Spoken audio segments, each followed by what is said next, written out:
Hello, everyone, and thank you for joining our podcast today. We're excited about the second in a series of 6 podcasts focused on the Eritropolis Freight Cluster Plan process. I'm Inga Kennedy, your host, and today we have a very exciting segment on what we are hearing. And what we're hearing from a lot of industry leaders and truck drivers and our Eritropolis partners. And so we are very excited to get this started once again. Let's talk a little bit about our previous podcast, and we do hope that you had a chance to listen in. It focused on the purpose of the Eritropolis Freight Cluster Plan, why it is being conducted, who it is being conducted by, and what we expect to receive from that and yield from that particular, from the study. Stan Reese and Daniel Studdard provided a good overview of the process. This is a 14-month study that focuses on freight operations and traffic in the Eritropolis area and with ultimate recommendations for improvements. But today, we are going to hear more about what we are hearing. The study process involves outreach and stakeholder communication that allows us to talk with industry leaders, truck drivers again, and our Eritropolis partners, and we've engaged them in a number of ways. So now, just what are we hearing? Today, we have with us Natalie Tyler Martin with Duke Realty, and she is going to bring the perspective of the freight industry and from some of her tenants. I'm sure she hears things every day from them. And we also have Erin Thoresen with Gresham Smith, who is the project manager from the consultant team working on the project with us. And she too is going to share with you what we are hearing relative to our various partners and the intercept surveys and other things that we're doing. But before we get started with our questions, I'm going to have them share a little bit about their backgrounds. And Natalie, share with us what your background is. Good afternoon. I'm Natalie Tyler Martin with Duke Realty. Duke Realty, we are a publicly traded real estate investment trust where we focus on developing logistics buildings all across the country. We have approximately 151 million square feet of industrial logistics product across the country. So our customers are the logistics, third-party logistics companies. And this project is special to me because it's in the Eritropolis, and I am a product and a resident of the Eritropolis. So working the two, my work and my personal together and figuring it out it's like a win-win. That's good to hear. Then you have a lot to share with us over a long period of time, I might add. Erin, tell us a little bit about your background and what your responsibility and role is as project manager for this process. Sure, thank you. I'm excited to be here today. I am a transportation planner with Gresham Smith. I've been with the company about 5 years now, have a background actually in urban and community planning. And one of the things that I've noticed throughout my career is that transportation is always one of those undercutting themes that everybody can relate to and everybody has opinions about, and it really affects everything we do from the land use perspective, from the mobility perspective, from the community development perspective, and it's all really tied together. So I'm really excited to be working on this project in particular because of the emphasis on freight traffic and truck traffic and cargo movement and all the goods that we purchase, whether online or at the stores, have to get to and from these areas. And the Eritropolis is really the heart of that in Metro Atlanta. And so, we're looking forward to really digging into some of these issues and hopefully being able to provide some great short-term and long-term solutions for the Eritropolis and its partners. Okay, well, great. Then let's start with you and talk more about that. And let's start with you're telling us what the Freight Cluster Plan and how the Freight Cluster Plan is engaging the public as well as private sector stakeholders in the process. Sure. Our study really encompasses a few different ways to engage stakeholders in the process. First and foremost, we have a steering committee that we've formed, which consists of members of the representative jurisdictions that are part of the Aerotropolis Atlanta Community Improvement Districts, as well as some private sector stakeholders. We've got representatives from Hartsfield-Jackson Atlanta International Airport and others throughout the area. And that committee will meet a couple times over the course of the study to kind of give us input as we go along through the process in developing recommendations and in kind of prioritizing some of the projects that we're likely to recommend as we go forward. We also have, through our partners at the Atlanta Regional Commission, which is sponsoring this study in part, they have a Regional Freight Advisory Task Force, and we're working with that task force to give regular updates and presentations on the work that we're doing, share our findings and our recommendations, and kind of make sure that what we're doing is dovetailing with what's happening at the regional level. And then specific to this project, we are also doing a freight forum, which we just held last week, so we can talk a little bit more about that. But we engaged private sector freight industry representatives, as well as folks from the Georgia Department of Transportation. And then we're doing a series of intercept surveys. So we're actually going out on site and talking with truck drivers and employees of the freight and logistics industry to kind of hear firsthand what their issues are, what they see as the biggest needs and the biggest opportunities on the ground, so that we can use that to start to inform our recommendations as we move forward.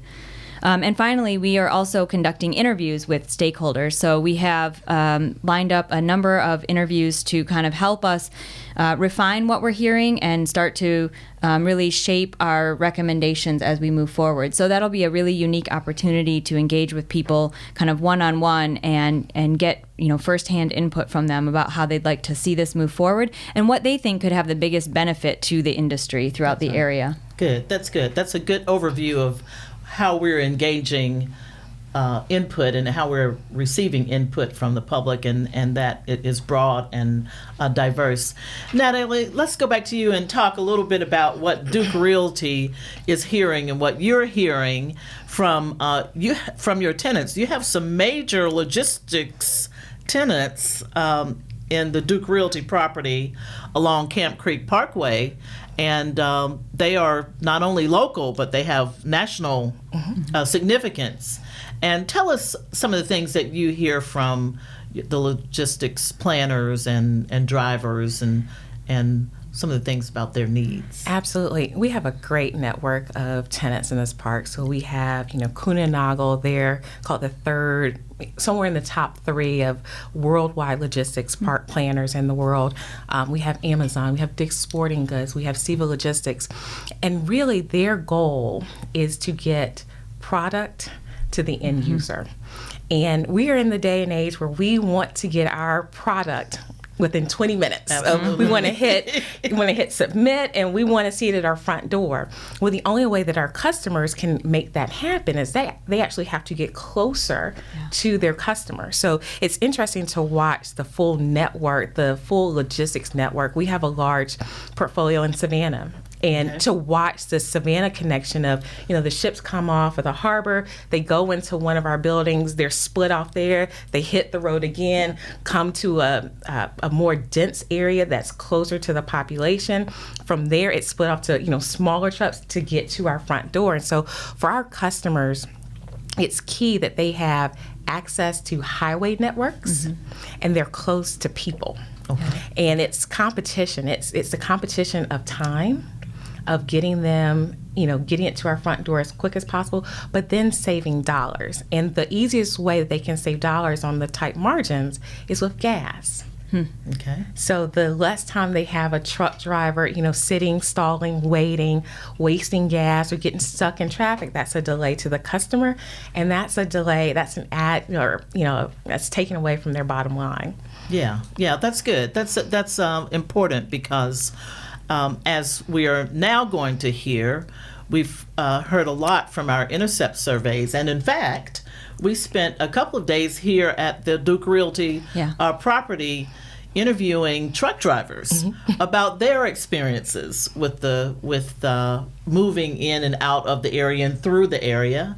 And then we also put it online, and we it's still out there, but we're hearing some common themes, and we're hearing some things from our intercept surveys. And Erin, talk a little bit about what we're hearing and kind of what we've heard so far. Yeah. From our Well, so far we've done, I think, 3 days worth of surveying, and we actually were able to tap into some resources and connections that Inga and her team have to the trucking industry, and we actually worked with former truck drivers to go out and talk to their fellow truck drivers so they could really speak the language and engage people and kind of talk about the issues in sort of real talk fashion that was still able to get us the answers to the questions that we're looking for. So, and those first 3 days were actually all on the Duke Realty property. So we were able to really hone in on some of the issues that you were talking about earlier, Natalie. And I think that what we've heard primarily is a concern about congestion and traffic. And you're right that, a lot of that comes down to the time and the dollars. And I think from the perspective of the drivers, they're primarily concerned about that time factor. And they have expectations of when they need to be delivering product, and they need to get to those places on time. And so the biggest challenge, or the thing that they would be looking for the most, is kind of that reliability. And they want that predictability of being able to get there. If they have a 12 o'clock slot, they know they need to get there at 12 o'clock. Otherwise, they're not only wasting their own time, but fuel and, delaying other processes that have to happen down the road. So I think that was one big key theme that we heard, was about the congestion and about the traffic. We've also heard a lot about safety and the concern for safety on the roadways. Some of those factors include other drivers, which are things that we maybe don't have as much control over from the perspective of the freight cluster plan. But there are things that we can do to kind of take into account and hopefully help, encourage better behavior or make it easier for people to make the right decisions. And create a safer environment. And not only is it about safety, with speeding drivers or with, intersections that might not feel safe to drive through just because they're too tight or they're too narrow, but there's also safety from the security side for the drivers. And when they are waiting, if they're stuck kind of in that limbo area where they can't make their delivery yet because they're ahead of schedule or they missed their window, then they're forced to find another location to stop and wait and park. And that presents a security concern to the drivers who maybe don't feel safe waiting in a parking lot, or it's really not a good place to be, stopped and waiting.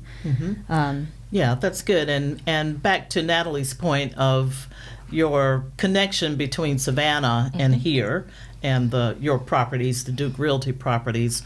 One of the things that we also heard from the truck drivers, although this study does not necessarily look at the interstate system, they are concerned, and they do have challenges along the interstate system as they're coming into the region, again with congestion, traffic, safety issues. It's funny, a lot of them responded when asked about safety. They responded about looking down at people with and using distracted driving or distracted drivers. And we heard a lot of that from the drivers, that they are concerned about just the general public being distracted and not aware of their being nearby, and what can happen in a sudden moment with the truck drivers. Yes, interesting. I have an interesting perspective. My father used to train feeder drivers for UPS.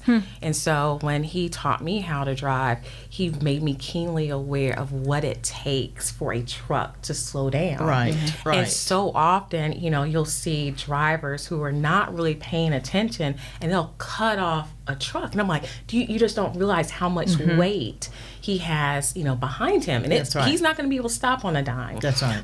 And so we innately put that truck in danger, put everybody behind that truck, in danger, because, we're just not paying attention. That's right. That's right. And it's a huge issue. It is a huge issue. And it impacts the entire network. Yeah.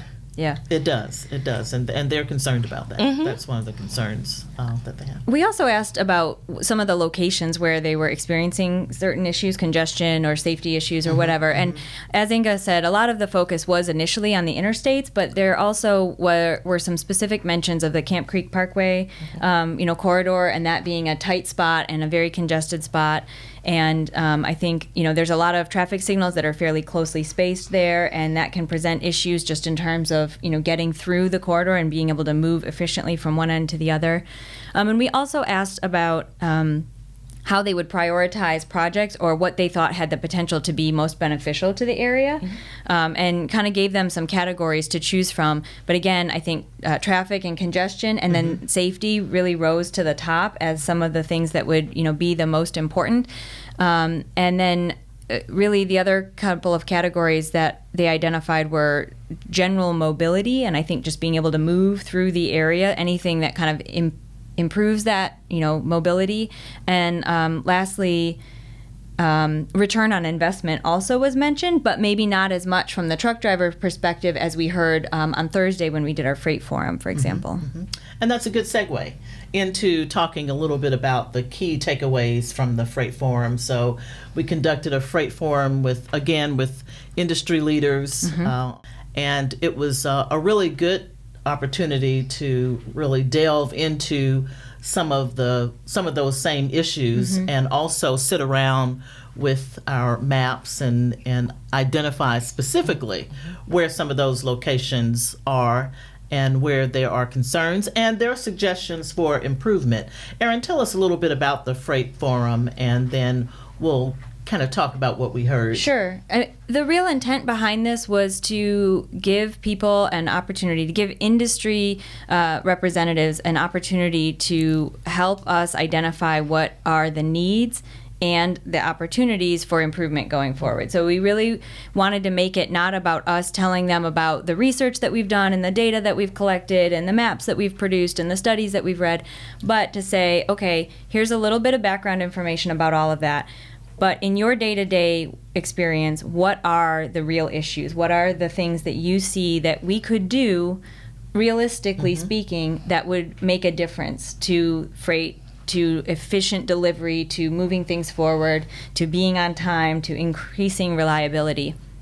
And we talked about a number of different topics, but we kind of grouped the discussion into safety, into intersection design and infrastructure, kind of geometry, technology, and then also really just kind of general comments about where people saw those kind of out-of-the-box opportunities. And I think it was a really productive session. We broke everybody up into groups and, gave everybody a chance to really get specific with maps and markers, but then also, like I said, kind of encourage this, bigger picture thinking. If you could kind of have a magic solution, what do you think would help solve some of these issues?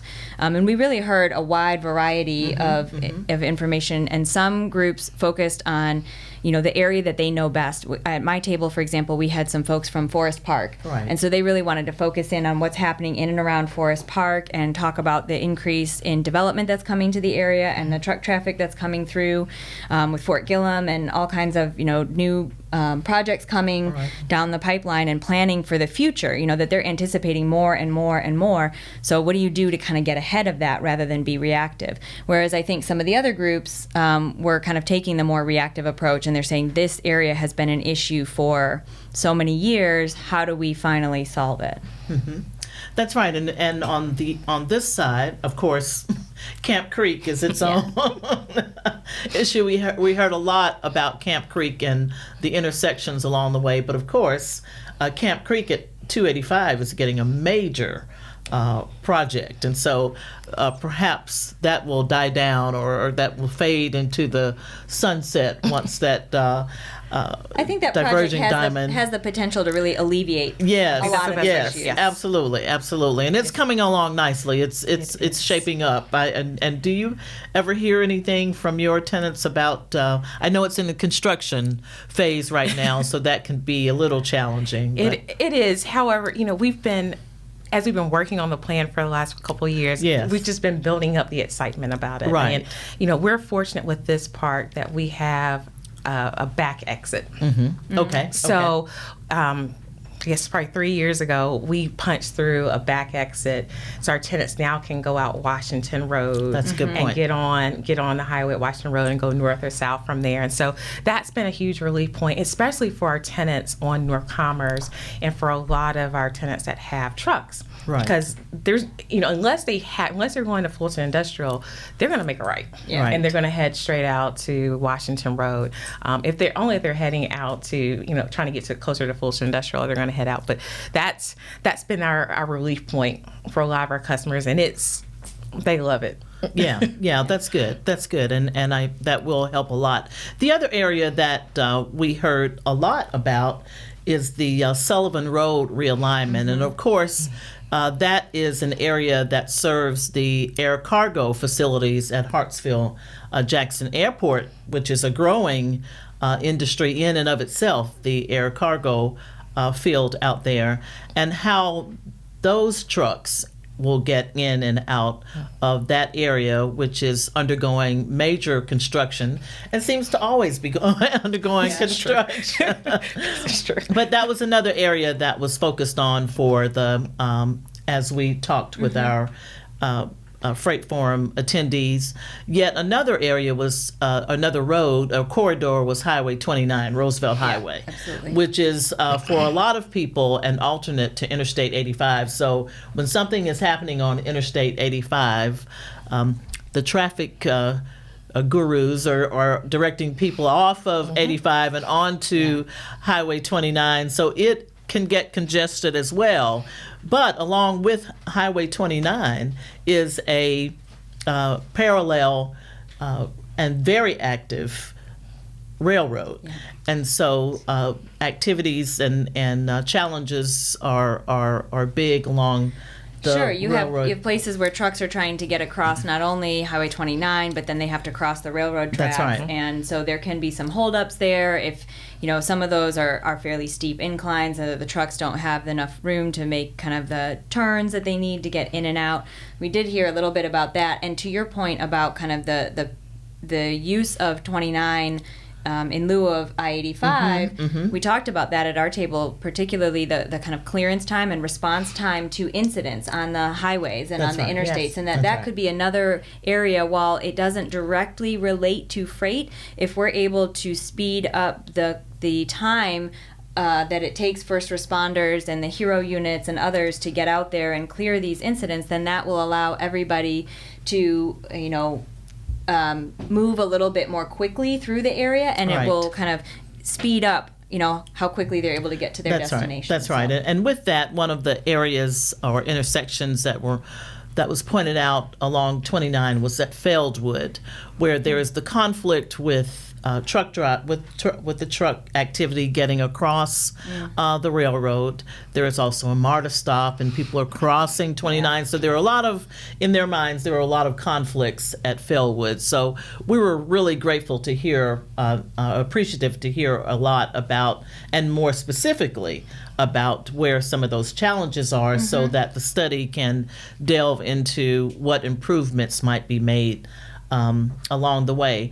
And then one final thing that we heard from one of the tables is kind of land use and now how warehousing is being developed. I think one participant mentioned multiple story warehousing. And Natalie, I don't know if you can speak to that, or if Duke Realty is looking at some of that emerging trend of warehouse development. We are not at this time in the Atlanta area, but in some of our other markets where, Amazon and, they've got these studies on, multiple layers of logistics. There's a good example out that at Fort Gillum. Okay. Where, one of the Kroger buildings is, like 40 plus clear. Okay.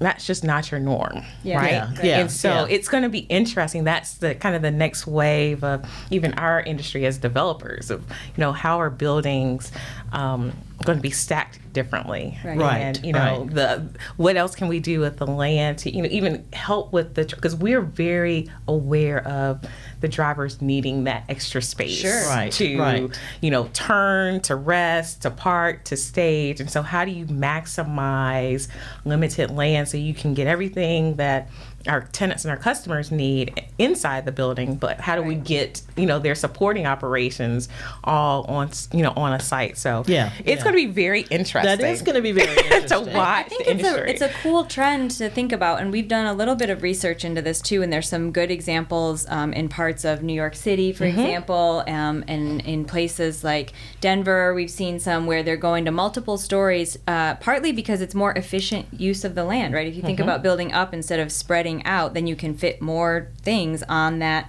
space just in the physical sense. But then it can also kind of help maybe consolidate or streamline instead of internal operations having to go from one end of a 65,000 square foot building to the other end. They only have to go up and down one story. But it presents some really interesting challenges and opportunities from the site design and the truck access, right? When you think about, you have a smaller footprint, but then you still have to get that many trucks in and out. And so what does that mean in terms of your timing of deliveries? We've heard about some interesting examples where companies are allowing or encouraging parking reservations, where they might be saying you can book a time for your delivery slot so that you're not just, stuck waiting. If you have a slot from 2 to 2:30 a.m., then that's your window. And if you arrive before that, you can't get in. If you arrive after that, you can't get in. So it might help. I don't know. That's just one thing that, a few different companies are looking at. It's interesting when we're designing a building, how much of our time, for the most part, it's a box. Yeah. Right. In the grand scheme of things, it's a box that we're building. But how much of our time is spent on the infrastructure and the civil side and really analyzing kind of like queuing. Like we've almost had to be kind of logistics queue specialists on, how much space does it take for that truck to make that turn? Right. How many trailer parking spaces do they need for whether it's storage or queuing? And so it's interesting how our business, we've gone from kind of just building buildings, but to really having to understand the industry and understand what our customers and their support partners need when we build these buildings for them, because it's critical to their operation structure. Right. Yeah, that's good. That's good. And finally, as we wrap up, we always want to bring back to the discussion how what we've heard will inform the recommendations for the freight cluster plan. Sure. Erin, speak a little bit about that. Well, I actually think what you were saying, Natalie, is really applicable to the study, because as much as we're trying to, come up with recommendations and solutions, we're trying to do that by understanding what those needs are, right? So that's the exact same kind of approach that we're taking. So we're going through these surveys, and we're doing the forum, and we're, reaching out to drivers and to logistics specialists through interviews in order to understand what the needs are and what those opportunities are, and then that really will inform development of recommendations going forward. So they're helping us focus in on specific geographic locations. They're helping us focus in on specific types of issues and types of projects that would benefit freight in the area. They're helping us understand kind of the priority needs. If we had to do something short term versus long term, what relative to the other would be more important. And so all of that will help kind of us to start to, pinpoint specific projects. So ultimately, where we go from here is to develop a preliminary set of recommendations that we'll bring back to these different stakeholders and our steering committee and the Freight Advisory Task Force. And then we'll work to refine those. So they might include infrastructure projects. They might include, redesigning a certain intersection. They might be capacity improvements at certain intersections, changing the turning radii, maybe some signal timing that could be more sensitive to the needs of trucks. But we'll also probably be looking at some capacity projects and just places where more volume is needed to be moved through the area. So it might be a widening or a new roadway that could provide a better connection or access to a new cargo facility. So those are the types of projects that we're looking at, and this will really help get us started down that path of what those projects could be. And then, of course, we'll go through a process to refine those before we, finalize them sometime early next year. That is important to have feedback from the industry leaders and users and developers on what could work best for them for the future. Well, we appreciate the time that both of you have allowed us today to work with and talk through some of what we're hearing on through the Aerotropolis Freight Cluster Plan, and we will wrap up here. But we want to make sure that we give our viewers and listeners a chance to give us feedback and to learn more about what's happening as well. And we encourage them to go to the Aerotropolis Freight Cluster Plan website, starting with aero.cid, and you can drill down to the website for the Freight Cluster Plan and learn more. And there's a way to give us feedback as well. If you see something there that you're interested in and or want to share with us, there is an opportunity to do so on the website. And we look forward to having you for our next podcast, which is going to talk more about emerging technologies and how some of this autonomy and technology is going to work through our improvements as well. Erin and Natalie, thank you so much. Thank you. And thank you, viewers and listeners.